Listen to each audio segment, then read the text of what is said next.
మంచినీటిని ఎక్కువగా తీసుకోవడం వల్ల డీహైడ్రేషన్ బారి నుంచి తప్పించుకోవచ్చని ప్రముఖ general physician doctor Rohit Reddy అన్నారు. ఎండాకాలంలో ఎలాంటి జాగ్రత్తలు తీసుకుంటే మంచిదో, ప్రజలు ఎలాంటి ఆహారాలు తీసుకుంటే ఎండదెబ్బ బారిన పడకుండా ఉంటారో మెగా9 టీవీకి ప్రత్యేకంగా వివరించారు. అవసరమైతేనే ప్రజలు బయటకి రావాలని, ఒకవేళ వచ్చినా కూడా ఉదయం 10 లోపే తిరిగి ఇంటికి వెళ్లాలని సూచించారు.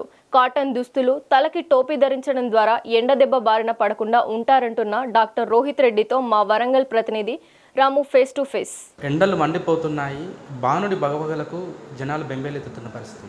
ఉదయం 10 అయిందంటే చాలు రోడ్ల మీదకి రావాలంటేనే జనాలు జంకుతున్న పరిస్థితి. ఎప్పుడు లేని విధంగా విపరీతమైన ఎండలతో జనాలు ఇంత డిహైడ్రేషన్ గురై హాస్పిటలైజ్ అవుతున్న పరిస్థితి. అసలు ఈ ఎండాకాలంలో ఎలాంటి జాగ్రత్తలు తీసుకోవాలి, అసలు ఏంటని చెప్పేసి తెలుసుకునే ప్రయత్నం చేద్దాం. ప్రస్తుతం మనతో పాటు ప్రముఖ general physician doctor Rohit Reddy గారు ఉన్నారు. వాళ్ళని మరిన్ని విషయాలు తెలుసుకుంటారు. సార్ నమస్తే సార్. నమస్తే సార్, ఇప్పుడు ఎండాకాలం వచ్చింది, జనాలందరూ ఈ డిహైడ్రేషన్ గురై చాలా ఇబ్బందులు పడుతున్న పరిస్థితి. ఈ నేపథ్యంలో వాళ్ళు అసలు ఎలాంటి జాగ్రత్తలు తీసుకుంటే బాగుంటుంది, ఎలాంటి ఆహారం తీసుకుంటే బాగుంటుంది సార్ చెప్పే ప్రయత్నం చేస్తారు.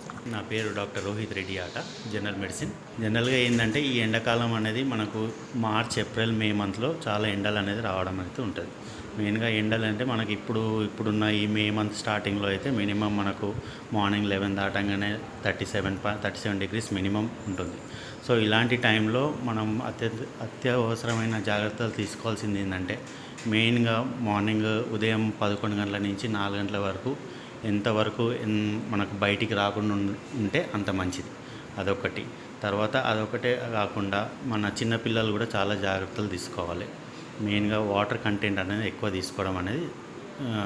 తీసుకోవడం వల్ల మనకు డిహైడ్రేషన్ అనేది రాకపోవడం అనేది జరుగుతుంది.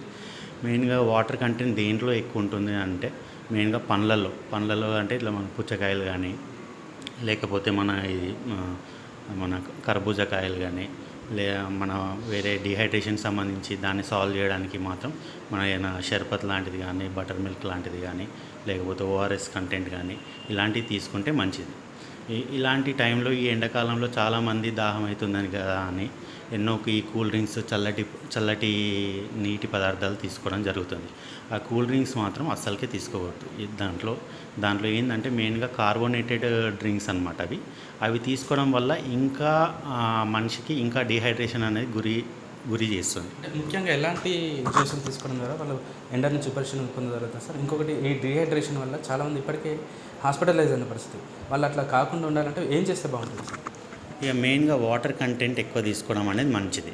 వాటర్ కంటెంట్ లాంటి ఫుడ్ అంటే ఫ్రూట్స్ కావచ్చు, అది మనకు లేకపోతే ఉప్పు నీళ్ళు కావచ్చు, లేకపోతే మనకు బటర్ మిల్క్ లాంటిది కావచ్చు, కొబ్బరి నీళ్ళు కావచ్చు, లేకపోతే ఓఆర్ఎస్ కంటెంట్ కానీ ఇలాంటివి తీసుకోవడమే మెయిన్ సొల్యూషన్ అండి. వాటర్ కంటే కొంచెం మనకు దాంట్లో ఉప్పు నీళ్ళు కానీ, ఏమైనా పళ్ళ రసాలు కానీ తీసుకోవడం వల్లనే ఎక్కువ డిహైడ్రేషన్కి గురి కాకుండా ఉంటుంది. ఇన్ కేసు ఒకవేళ డిహైడ్రేషన్ గురైన పరిస్థితిలో వాళ్ళు ఎలాంటి జాగ్రత్తలు తీసుకుంటున్నారు? అంటే డిహైడ్రేషన్ అంటేనే ఇది మనకి ఏదైతే వాటర్ కంటెంట్ అనేది తగ్గడం. డిహైడ్రేషన్ ఇట్సెల్ఫ్ మనకి ఏంటంటే వాటర్ ఎక్కువ తీసుకుంటేనే మనకు డిహైడ్రేషన్ని కాకుండా చేస్తుంది. డిహైడ్రేషన్కి వచ్చే సూచనలు ఏంటంటే మనం ఎప్పుడు మన పెదాలు తడి చేసుకుంటూ చూసుకోవాల్సి వస్తుంది. ఒకవేళ అది విదిన్ నో టైంలో మనకు ఎండిపోవడము అలాంటి సందేశాలు ఏమైనా కనిపిస్తుంటే అది కూడా డిహైడ్రేషన్కి సంబంధించిన సూచన. ఒకవేళ చాలామంది రెక్కాడితే కానీ డొక్కారని పరిస్థితి, ఖచ్చితంగా నిత్యంగా వాళ్ళు పని చేసుకోవాల్సిన పరిస్థితి, తప్పనిసరి వెళ్ళిన పక్షంలో వాళ్ళు ఎలాంటి జాగ్రత్తలు తీసుకోవాలి, ఎలాంటి దుస్తులు వేసుకుంటే వాళ్ళు ఎండవేడి నుంచి రక్షించుకోవాలి? మెయిన్గా ఏంటంటే మార్నింగ్ ఉదయం 11 గంటల నుంచి ఎండలు అనేది చాలా స్టార్ట్ అవుతాయి, ఈవినింగ్ 4 గంటల వరకు. ఈ టైంలో మాత్రం చాలా వరకు పని బయటికి వెళ్ళకుండా ఉంటేనే మెయిన్గా డిహైడ్రేషన్ నుంచి కాపాడుకోవచ్చు.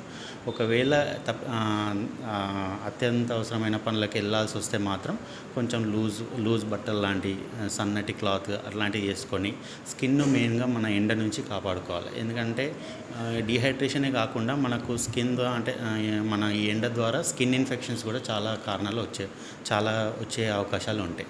మెయిన్గా ఈ స్కిన్ ఇన్ఫెక్షన్స్ రాకుండా ఉండాలంటే మెయిన్గా మనం మాయిశ్చరైజర్స్ క్రీమ్ కానీ, లేకపోతే సన్ స్క్రీన్ లోషన్స్ కానీ అవన్నీ అప్లై చేసుకొని వెళ్ళాల్సి వస్తుంది. ఈ ఎండ దగ్గర బారిన పడిన వాళ్ళకి మీరు ఎలాంటి ట్రీట్మెంట్ అందిస్తారు? వాళ్ళకు ఎలాంటి వెసులుబాటు ఉంటుంది సార్?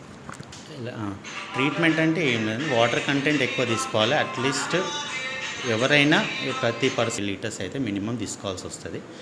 అవే తీసుకోవడం కాకుండా బయటికి వెళ్ళేటప్పుడు కొంచెం ప్రొటెక్షన్గా అంటే మనకు అంటే ఎండలో వెళ్ళినప్పుడు యూవీ రేస్ తగలడం ఈ ఎండకి, సో దానివల్ల సన్ స్క్రీన్ మినిమం దానికి లెవెల్ ఉంటుంది. సన్ స్క్రీన్ లోషన్ అనేది మినిమం SPF లెవెల్ 30 అనేది ఉంటుంది. ఆ మినిమం 30 SPF లెవెల్ 30 ధరిస్తే సరిపోతుంది రాసుకుంటే. ఎండలు విపరీతంగా మండుతున్న నేపథ్యంలో జనాలు అత్యవసరం అయితేనే బయటికి వచ్చి వాళ్ళ రోజువారీ కార్యక్రమాలను చేపట్టుకోవాలని, అంతేకాకుండా వీలైనంత వరకు జాగ్రత్తలు టోపీలు లాంటివి చల్లటి అంటే కాటన్ వస్తువులు ధరించి కూడా వాళ్ళు ఎండ నుంచి ఉపశమనం పొందొచ్చు. అంతేకాకుండా వీలైనంత ఎక్కువ వాటర్ తీసుకోవడం వల్ల డీహైడ్రేషన్ గురి కాకుండా చూసుకోవచ్చు అని చెప్పేసి డాక్టర్ గారు చెప్తున్నారు. కెమెరా పర్సన్ భిక్షపతితో రాము, మెగానన్ టీవీ వరంగల్.